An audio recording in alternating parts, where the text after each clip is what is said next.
دوسرا جو ہے وہ ہے عمل قرآن جو آپ کرتی ہیں اس رات کو، قرآن کو سر پر رکھ کر، اور اس کے بعد پھر معصومین کے واسطے دیے جاتے ہیں اور اس کے حوالے سے پھر دعائیں ہوتی ہیں۔ اس کا بھی ایک پیغام ہے کہ پورے سال بھی آپ کو انہی ذوات مقدسہ کے وسیلے سے دعائیں کرنا، اور خاص طور پر یہ جو قرآن کو سر پہ رکھا ہے، اور یہ 3 سورے جو اس رات کو علل خصوص پڑھنے کی تاکید ہے، سورہ عنکبوت ہے، سورہ روم ہے اور حامیم دخان ہے، اور یہ مطلق تلاوت بھی ہے عام طور پر جو تلاوت کی جاتی ہے، اور قرآن کو سر پہ رکھ کر۔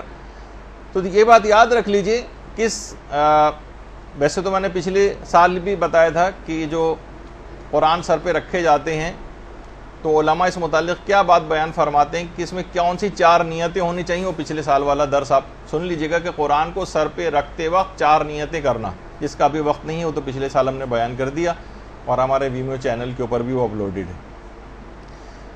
تو عمل قرآن جو کرنا ہے تو اس کا بھی دیکھیے، قرآن کو سر پر رکھ کر ایک گویا ایک عہد والی کیفیت جو ہے وہ انسان کو پیدا کرنی۔ علماء بیان فرماتے ہیں قرآن کے 4 حقوق ہیں آپ پر۔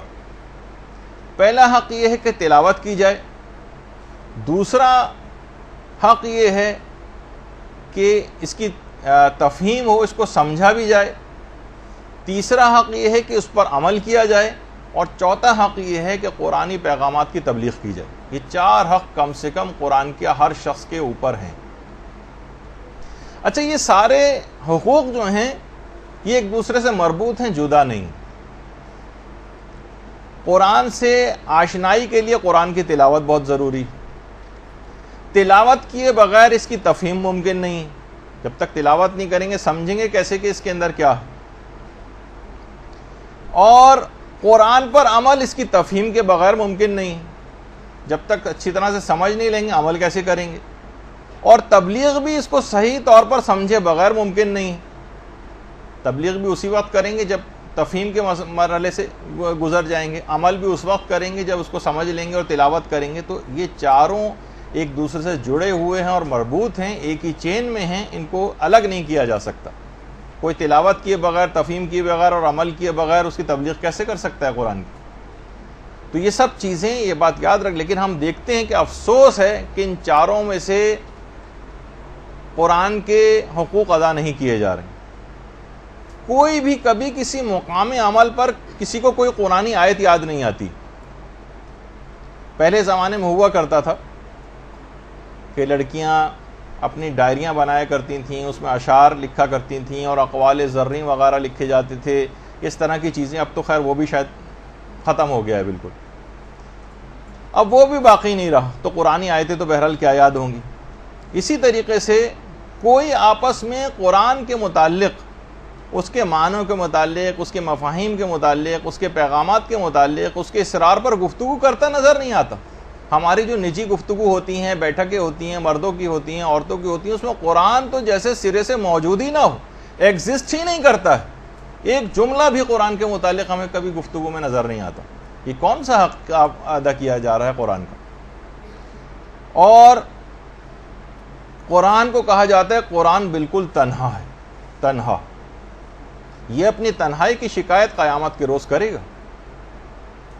افسوس کہ لوگوں کو شاعروں کے اشعار یاد ہوں، گانے یاد ہوں، کلام شیطانی سب کچھ یاد ہو، مکروہ شاعری جو ہے وہ یاد ہو، لیکن کلام الہی کسی کو یاد نہ ہو، مقام عمل پر کسی کو کوئی قرآنی آیت یاد نہ آئے کبھی بھی۔ کتنے افراد آپ میں سے یہاں پہ بیٹھے ہوئے اپنے آپ سے سوال کریں کہ جنہوں نے کسی بھی تفسیر قرآن کو شروع سے آخر تک پورے قرآن کی پڑھی، اچٹتی پچٹتی باتوں کے حوالے سے نہیں کہہ رہا، تو کم سے کم اتنا تو قرآن کے زندگی میں ایک دفعہ تفسیر نمونہ اٹھاتے، آہستہ آہستہ کر کے 1 سے لے کر 27 جلدوں تک ختم کر دیتے چند سال میں۔ کچھ تو معاملہ آگے بڑھتا، اب نہیں، ابھی تک نہیں بڑھا ہے تو اب سے ہی شروع کر دیجئے۔ کچھ تو سمجھ آئے گا، کچھ تو مفاہیم کے اوپر طبیعت جائے گی، کچھ تو قرآن سے ارتباط پیدا ہوگا۔ تو بہت اگر کچھ ہوا بھی، لوگوں نے تیر اگر اس سلسلے میں مارا بھی ہے، تو ذرا ناظرہ پڑھنے کے حوالے سے جس کی اپنی ایک اہمیت ہے، اور تلاوت قرآن کا بے شمار فائدے ہیں، وہ اپنی جگہ پر ہیں، لیکن معاملہ تھوڑا سا اور آگے بھی بڑھنا چاہیے۔ ہم نے کیا کیا کہ قرآن کو زیادہ تر اب ہم دیکھتے ہیں کہ نمائشوں کے اندر رکھا جانا شروع ہو گیا، جو ایک درجے میں مطلوب بھی، کوئی مسئلہ نہیں ہے، یعنی اس کی کوئی خدا نخواستہ مذمت بیان نہیں ہو رہی ہے، لیکن لوگ ہمیشہ بات کو ایک نیگیٹو طرف لے کر جاتے ہیں۔ نمائش ہو رہی، اور جناب اتنا چھوٹا قرآن اس کو نمائش کے لیے پیش کیا جا رہا ہے، اور جناب اتنا بڑا قرآن سب لوگ اس کو دیکھنے کے لیے جا رہے ہیں، اور اتنا بڑا قرآن اور اس سے بھی بڑا قرآن۔ تو اب یہ سب کیا چیزیں ہیں؟ یا مثلا قرآن کو انڈے پہ لکھا جا رہا ہے، اس کو سب لوگ دیکھنے کے لیے جا رہے ہیں۔ قرآن پر عمل مطلوب ہے، قرآن ان سب چیزوں کے لیے نازل نہیں ہوا ہے کہ اس کو انڈے پہ لکھا جائے، اس کو جو ہے اتنا بڑے صفحات کے اوپر لکھا جائے کہ وہ اتنے بڑے صفحات جو ہیں جس کے اوپر لکھا گیا اسے پڑھ کون سکتا ہے؟ وہ تو صرف رکھا رہے گا خالی، اور ایک ڈسپلے کے لیے آپ نے کیا قرآن کو ایک ڈسپلے کے لیے اس طرح ہم نے ریک کے اوپر ایک رکھا ہوتا ہے جس پہ سی ڈی لگا کے اس کو اکثر اتارنے کی ضرورت پیش آتی ہے، پھر گرد ورد جھاڑی جاتی ہے معاذ اللہ اس پہ سے۔ قرآن اس کام کے لیے نہیں تھا۔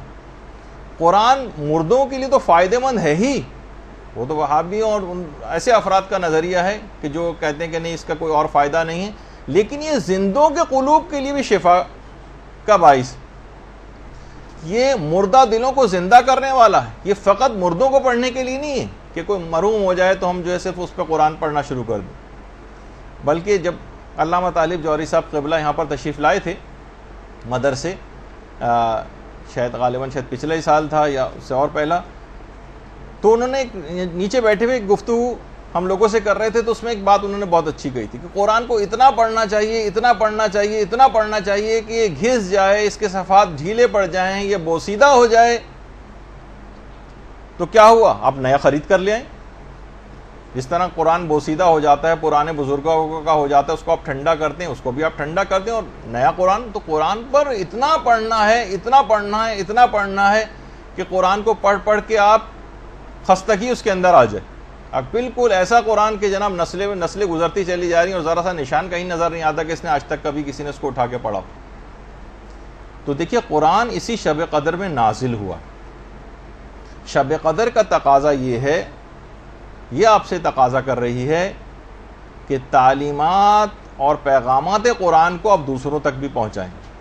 جو خود درس اخلاق اس قرآن سے دے سکتی ہوں، اتنی حاصل کر لیں صلاحیت کو، وہ خود اس کام کو کریں۔ بچوں کو پڑھا سکتی ہیں، 3-4 بچوں کو جمع کر لیں، محلے کے بچوں کو جمع کر لیں، اپنے رشتہ دار بچوں کو جمع کر لیں، قرآن کا کوئی حق تو ادا کریں۔ یہ نہیں کر سکتی تو مثلا عام عورتوں کو آپ جمع کر لیں، زیادہ بڑے پیمانے پر نہیں کر سکتی، چھوٹے پیمانے پر اس کام کو کر لیں، اس سے اخلاقیات کے درس کروائیں۔ آپ نہیں کر سکتی تو کسی اور سے ارینج کروائیں، اپنے گھروں میں بلوائیں، اپنے گھروں کی نحوستوں کو دور کریں تلاوت قرآن کے ذریعے اور اس قسم کے پروگرامز کے ذریعے۔ شیطانوں نے ڈیرے ڈالنی ہے گھروں کے اندر، جو ہم سننے میں آتی ہیں لوگوں سے باتیں، جس انداز سے گھروں کی صورتحال ہوئی ہے، وہ شیطانوں کے بسیرے ہیں وہاں پر۔ تلاوت قرآن کے ذریعے، اس کی تلاوت کے ذریعے اور قرآن کے پیغامات کے ذریعے وہاں سے ان کو بھگائیں۔ بہت سارے وہ افراد کے جو کہ بزرگ ہو گئے، وہ یہ نہ سوچیں کہ ہم نے تو قرآن نہیں پڑھا اب ہم کیسے پڑھیں، نہیں، بزرگ بھی اپنے لیے ٹیوشن لگوائیں، 1-2 سال کے اندر ان کا بھی انشاءاللہ قرآن ختم ہو جائے گا کہ اس دنیا سے قرآن کی جو تلاوت کا جو حق ہے صحیح طور پر پڑھنے کا، کم سے کم ایک مرتبہ تو تلاوت قرآن کر کے جائیں، ورنہ قبر میں جا کر جو حسرت ہوگی اس کا پھر اس وقت کوئی مداوع نہیں ہوگا۔ اسی طریقے سے بوڑھے افراد ہیں، محلے والے ہیں، کوئی بچے ہیں، یہ ضروری نہیں کہ آپ بہت گلیمرس ایک وہ چاہیں کہ پورا ایک ادارہ ہو، انسٹیٹیوٹ ہو اور اے سی لگے ہوں تب بھی میں وہاں جا کے کوئی خدمت انجام دوں گا۔ اپنے گھر سے ابتدا کریں، اس کو حقارت سے نہیں کہ جو قرآنی تعلیمات ہیں یا قرآن کو پڑھانا، عام طور پہ اس کو ایک معاذ اللہ معاشرے میں دیکھنے میں آتا ہے کہ ایک حقیر سا کام سمجھا جاتا ہے کہ مولوی صاحب آئیں گے اور جو ہے وہ بہت مختصر سے ان کو پیسے دیے جائیں گے اور وہ آ کر پڑھا کر چلے جائیں گے، کوئی سائیکل پہ آ رہے ہیں، کوئی کسی طریقے سے آ رہے ہیں، جو سے کہ عام طور پہ کانسیپٹ ہے۔ کتنی بڑی خدمت کو کوئی انجام دینے آ رہا ہے آپ کو بچے کو سکھانے کے لیے، کس طریقے سے ائمہ کا طریقہ کار ہوا کرتا تھا، کیسا موتیوں سے منہ بھر دیا کرتے تھے، کیونکہ اہمیت سے واقف تھے۔ اسی طریقے سے قرآن کی تفسیر کے جو کوئی خاتون معلمہ آپ کو مل سکتی ہوں، کوئی سینئر مل سکتی ہوں، آپ خود نہیں دے سکتی تھی، کسی کو ارینج کروا سکتی ہوں، آپ بلوائیے، کسی عالم کو بلوائیے، یہ تو خیر مرجع لیول کے چھوٹے عالموں کو بلوائیے، کہ جو قرآن کے سلسلے میں، تاکہ کسی طور پر قرآن کا حق ادا ہو سکے۔ وہ 3 چیزیں تو آپ کو گھر پہ عمل کرنا، اور تبلیغ والا جو ہے یا تو خود آگے بڑھ کے اتنا علم حاصل کر لیں کہ اس کو اس کے اوپر کچھ تبلیغ اس کی کروا سکیں، یا یہ کہ کسی عالم کو بلوائیں۔ اپنی پوری زندگی قرآن کی کوئی خدمت تو کر جائیں۔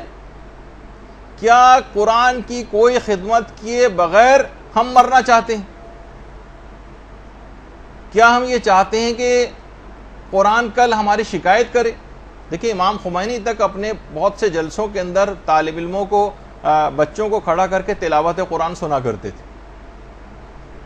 بہت اہمیت کے متعلق معلومات تھیں، تو تاکہ کل یہ آپ کی شکایت نہ کریں۔ قرآن جب شب قدر میں نازل ہوا ہے تو اس رات کا تقاضا اور پیغام یہ ہے کہ اس قرآن کی تعلیمات کو پھیلانے میں آپ اپنا کردار ادا کریں، ورنہ قبر میں اس وقت افسوس کا کوئی فائدہ نہیں ہوگا کہ جب کہ قبر کی وحشتناک جو اندھیرے ہیں وہ دامن گیر ہوں۔ اس وقت فقط قرآن کی روشنی وہاں پر کام آئے گی۔ دیکھیں، مخلص اور سچے اصحاب پیغمبر جو تھے، جب تک قرآن کی کسی ایک آیت کو سیکھ کر اس پہ عمل نہیں کرتے تھے تب تک وہ اگلی آیت سیکھتے ہی نہ تھے۔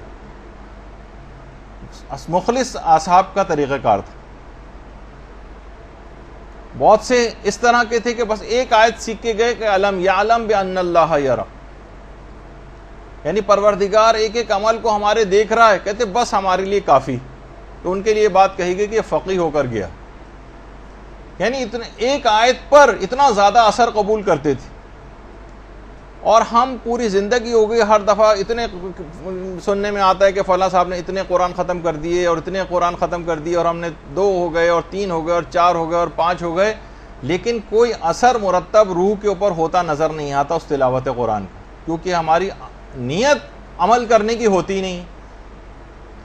پیغمبر اسلام خود اتنا زیادہ آیات قرآنی کا اثر قبول کرتے تھے، اتنا متاثر ہوتے تھے کہ بعض اوقات نماز شب میں ایک ہی آیت کو بار بار دہراتے تھے، بار بار دہراتے تھے۔ ان تعذبہم فانہم عبادک وان تغفر لہم فانک انت العزیز الحکیم۔ بار بار اس طرح کی آیات کو پیغمبر اسلام دہرایا کرتے تھے، اور اتنا اثر قبول کرتے تھے، اتنا اثر قبول کرتے تھے پیغمبر کہ کہتے تھے کہ مجھے سورہ ہود اور اس جیسی جو اور صورتیں انہوں نے مجھے وقت سے پہلے بوڑھا کر دیا، یعنی بڑھاپا طاری ہو جاتا تھا۔ آیات قرآنی اتنا اثر قبول کرتے تھے، اور یہ خود ہے بھی اتنا پر اثر قرآن کہ خود پروردگار نے قرآن کے متعلق یہ کہہ دیا کہ اگر ہم اسے پہاڑوں پر نازل کرتے تو خشیت الہی سے پہاڑ پھٹ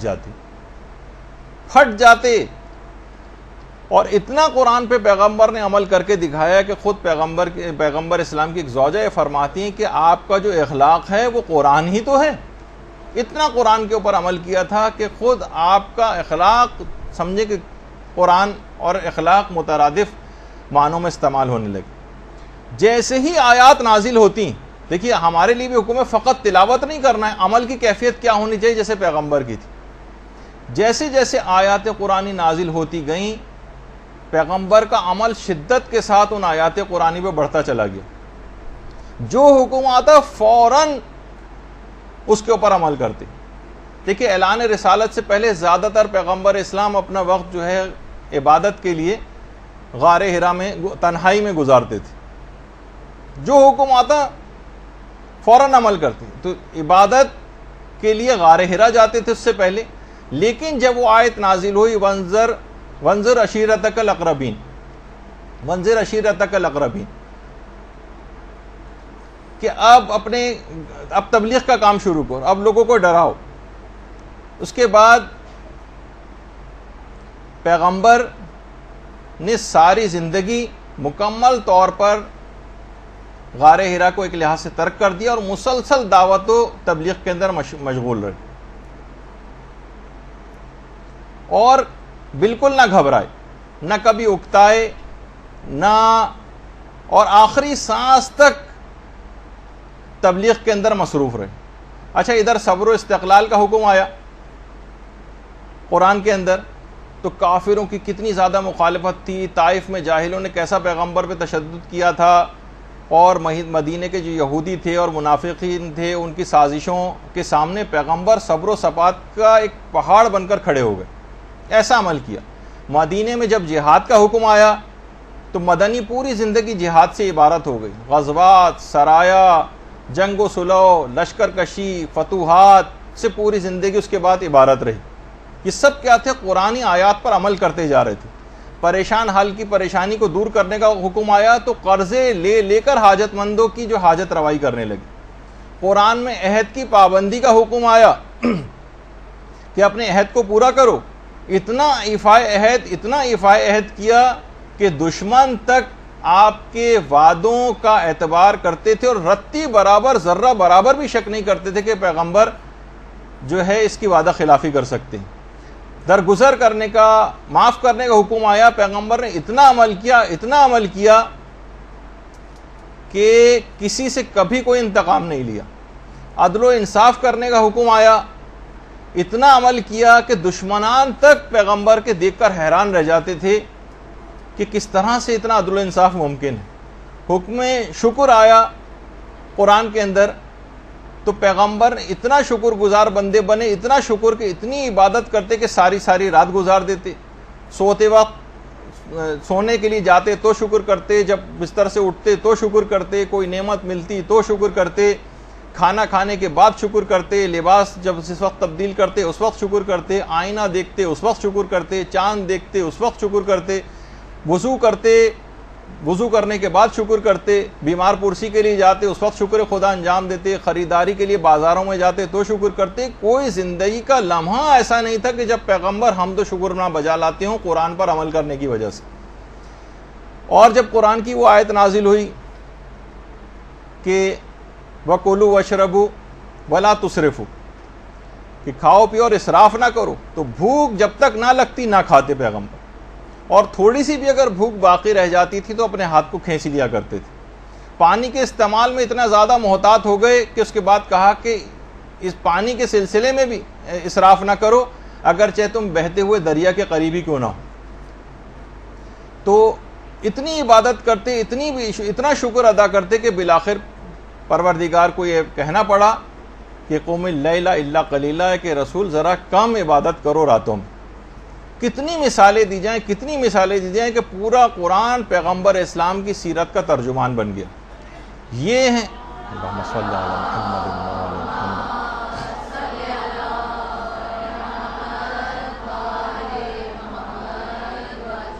یہ ہیں حقوق قرآن کے۔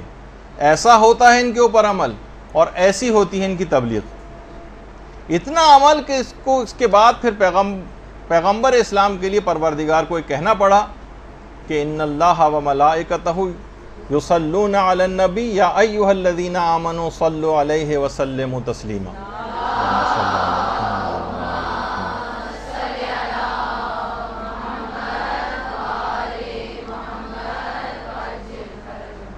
دیکھیں یہ ہے تقاضا شب قدر کا، جو آیت پڑھیں اس پر عمل کرنے کی کوشش کریں جیسے کہ پیغمبر اسلام نے کیا۔ اچھا، اب